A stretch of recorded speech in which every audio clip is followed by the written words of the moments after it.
exercise. If you think of something, if I asked you to close your eyes and think of something really incredibly, like the favorite thing of your whole life, like something that happened that really made you happy. Close your eyes and think about it. The best experience you've ever had. Okay, open your eyes. Where did you feel it? You felt it. Because your memory and your body think the same. If I had to ask you the same thing, we don't have to do this. If I ask you the same thing to close your eyes and think of something really bad, be a car accident, find out when you found out you had cancer, someone that died, where would you feel it? It's muscle memory. So often we get into a situation that triggers us and we get that same feeling and we behave in that same way, but the situation in the present isn't the same. And this is where we start recognizing how we need to move into the present and come from the past, which is often with girls, we can talk about girls that have been molested or girl that has been raped as a child.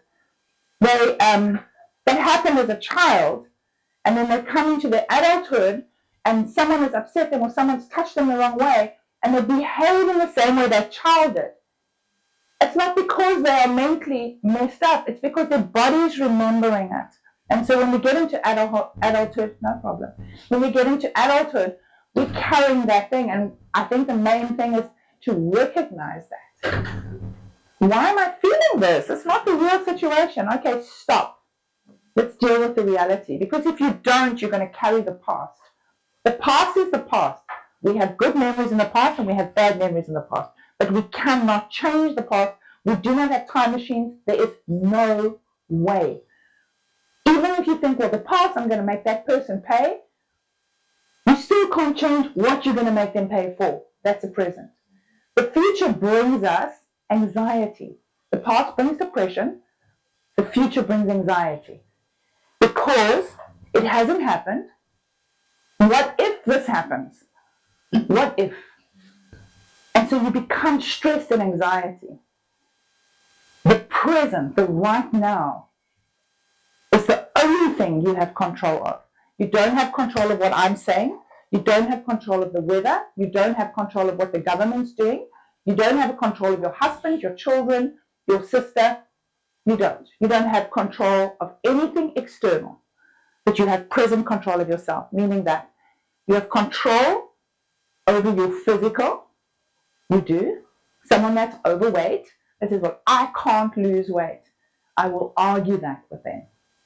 Because you're the only person that puts what you want in your mouth. You're the only person that walks.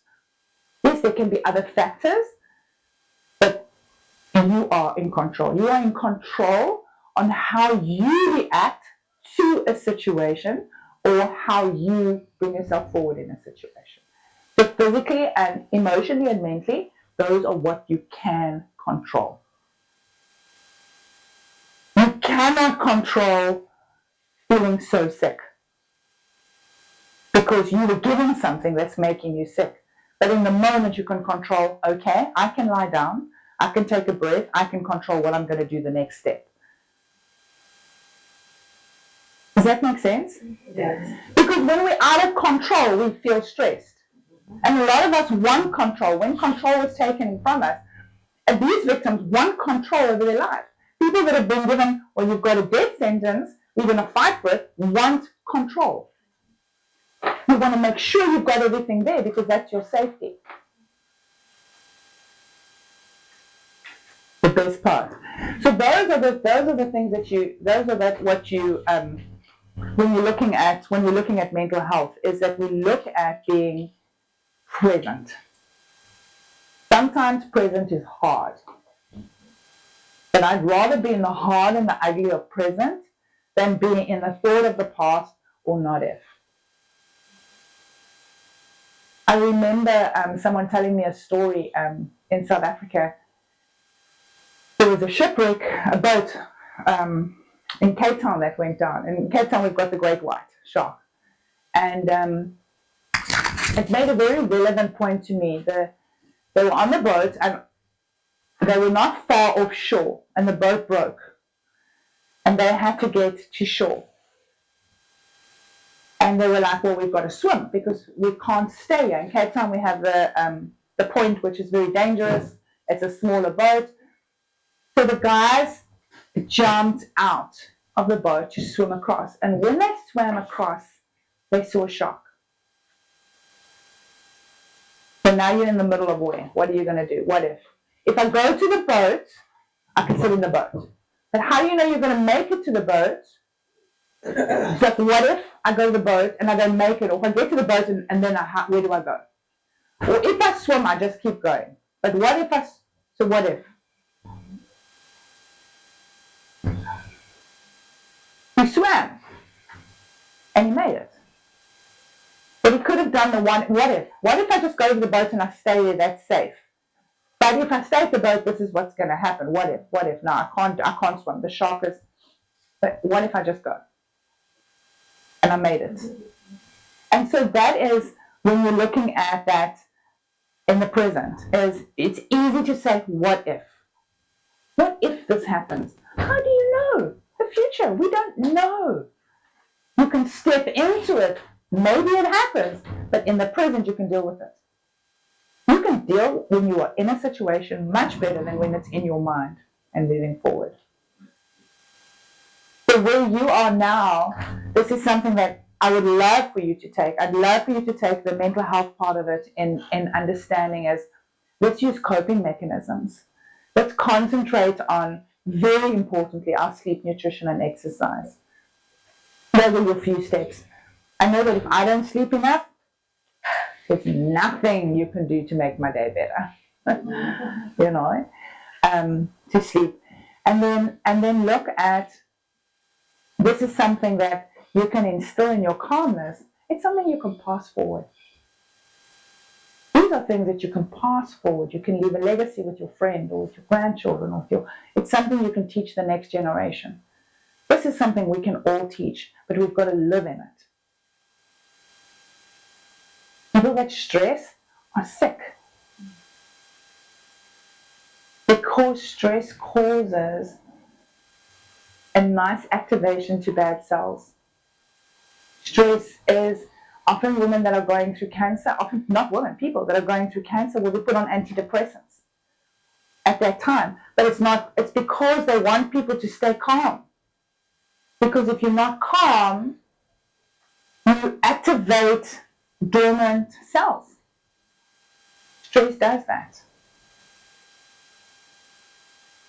So what I want you to take from this is that you have no control over the past. We can't change the past. The past does have good memories and bad memories. They do have them. It doesn't mean that you have to ignore them. Validate them. Like if something's happened to you in the past and it's bad, validate it. Yes, it happened to me. That was terrible. But it's where you step out into it. The future, if you live in the what if I don't make it? What if I make the wrong choice? You're always going to have a worry. But if you live in the present and you make your decisions and your life in the present as it is now, you are able to control something. And when we get cancer, when we get sick, when we get hurt as women, when we get hurt as girls, that control is taken from us. And often what that results in us growing up, especially little girls, when we get hurt as girls, as women, when we get violated as children, you grow up with the need to be in control because you never ever want that vulnerability again. But in reality, you're not in control because as long as you're trying to hold on to control in your way, your mindset is limited. And a growth mindset is where you grow in a lot of different things. I think that's a big thing. We often have a very older generation that live in this limited mindset. This is how it is. This is what the rules are. This is how we go. But in reality, we've got new cell phones. We've got digital. We have everything in life has changed. Things have grown. And unless we open it up and we live within a growth mindset, we're not going to you're not going to live well. How many of you follow Brené Brown? Brené Brown. I would love, you can write this down. If you don't write it down, come ask me later. I would love for you to invest in buying one of her books called Gifts of Imperfection. Vulnerability is also good. Start with your gifts of imperfection, and you can go on to the vulnerability. Because what Brené Brown does, the gifts of imperfection it's brilliant. It's like, we are so imperfect. What are the gifts of that? And it really makes you work through it. It's like accepting yourself. It's not about what other people. I love that book. I love, a lot of you've seen me in the kitchen and I'll sort of say things and everything. And I've just released that with myself because I come from that trauma as a little girl. I come from that trauma. I came through my childhood as a teenage girl thinking, well, what you did to me, you'll get it back, everybody. I got kicked out of school. I got physically picked up and made to leave school. But I was angry with the world. When I finished my last year of grade 12, I failed mathematics. It gave me 3% because you can't put notes on a paper. Yes, when I had to go and study medical, I had to redo and rewrite exams in order to get accepted. I didn't do it because I wasn't smart. I did it because I was rebellious. I was rebellious with myself. But coming in to understanding my imperfections and the damage, it's not my damage. I was like, oh, that's me now. I love it. I love who I am. I love that I can share these things with people. Read that book. It's really, really great.